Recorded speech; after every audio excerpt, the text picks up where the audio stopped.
আসসালামু আলাইকুম। আমি এর আগে একটা ভিডিও দিয়েছিলাম ঘুঘু পাখির।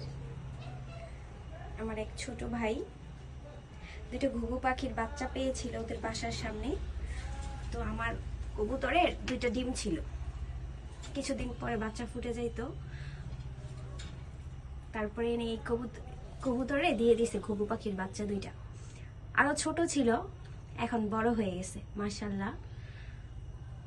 কবুতরের বাচ্চা দুইটাকে খুব আদর করে নিয়ে নিছে, খাওয়ায়, যে কারণে তাড়াতাড়ি বড় হয়ে গেছে।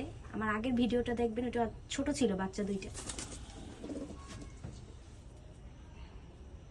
একটা বাচ্চা এখন দেখা যাচ্ছে, আর একটা বাচ্চা মার বুকের ভেতরে আছে।